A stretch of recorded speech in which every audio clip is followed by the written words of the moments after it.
Hello, scholars. Our tutorial today is looking at expressions for week 3. Specifically, we have 2 learning objectives we're looking to achieve. We want to be able to identify parts of an expression using those mathematical terms. We want to use our math vocabulary. And then using those terms, we also want to be able to describe the structure of an expression in terms of a context. So that real world scenario. So we're writing expressions to match the context or the real world problem. So to do that, I just want to remind your brains of what was listed in our anchor chart at the beginning of this module, in that an algebraic expression is that math phrase that will have symbols, numbers, and variables, but without an equal sign. So our expressions do not have equal signs. For example, 12 minus 2n is an algebraic expression with no equal sign. So scholars, looking at the 2 examples I put on my sticky notes, let's address that very first learning objective where we're identifying parts of our expressions. So remember, when we have these expressions, they're made up of symbols and numbers and variables, and any of those combinations are going to be referred to as our terms. So here I have a factor times a variable, and that makes up one term in this expression. And then I've got the number 3 over here by itself, which is going to be term number 2 in this expression. So if I'm looking to utilize my mathematical terms or my math vocabulary, my expressions as I build them and write them, they're going to have terms, and the one that I've given as an example on my sticky note has 2 terms. More specifically, let me switch colors here.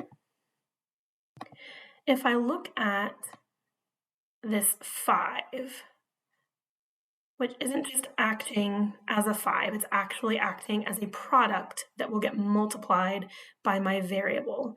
So this 5, since it's acting as a product that gets multiplied by my variable x, is called a coefficient. And I'll write that out here in purple for you.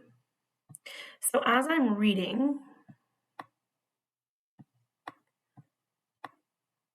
when I look at 5x, I can also think in my mind, oh, that means 5 times x, or 5x, because they're acting as those factors. And since I have also in this expression x, I know that when I have a letter representing a value, that is called a variable. And just to help you make a connection, sometimes especially perhaps in 4th or 5th grade, you might have been solving for an unknown value. Our variables are sometimes unknown. Sometimes we're given a value, but sometimes they're unknown. So when a letter takes the place of a value, it's called a variable. And then scholars, lastly, when I'm looking at this expression, I've got this constant over here, this number 3 that gets to act like a number 3, and he's going to stay the same. Nothing's going to change his value in this expression. So he is a constant.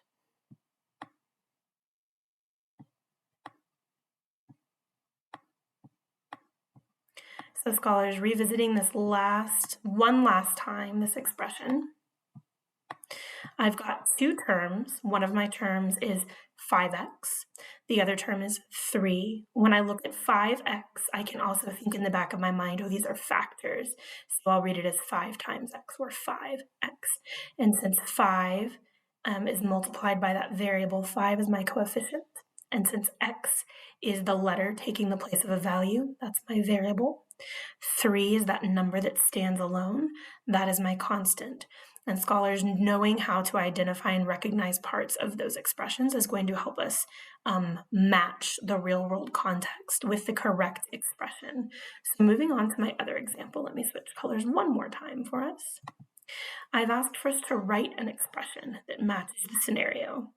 Justin had a certain number of dollars and split it equally among 5 of his friends. So scholars, I want you to watch how I annotate and kind of pull out those mathematical terms that we've just looked at to help us meet that second learning objective where we can describe that structure. We can build that expression in terms of the context. So I see that Justin has a certain number of dollars, and I'm not given that information. So my brain has to think, it's a certain number, but it's unknown. I can use a letter to represent that variable. And since it says certain number of dollars, I could use the variable n, or I could use the variable d. I'll use n since that's used pretty commonly. So he has a certain number of dollars, and that's unknown. I don't know what that value is just yet. And then I go on to read that he splits it. So I'm going to annotate the word split. He splits it equally. And in my brain, I'm thinking about, if I split something equally, I'm grouping it, I'm dividing. So he has this certain amount of dollars, and he's going to split it equally among 5 of his friends. So it's getting split 5 ways. So the matching expression would be n divided by 5. And you'll see that I don't have a coefficient in this particular example, and that's okay. I still have my 2 terms. Sometimes, just to show you a non-example, I might have scholars accidentally say, 5 divided by n. But we have to think about what's getting split up and by how many. And 5 of his friends are not getting split up by a certain number of dollars. So that doesn't make sense. We're starting with a number of dollars. We're not starting with an amount of friends. So that's why that non-example does not match this particular expression. Scholars, if you have not done so already, watch the rest of your video tutorials. And for you to just type in those super sneaky secret words in your text box, Miss Player's favorite breakfast cereal is Cocoa Puffs. So make sure you type Cocoa Puffs. Have the best day.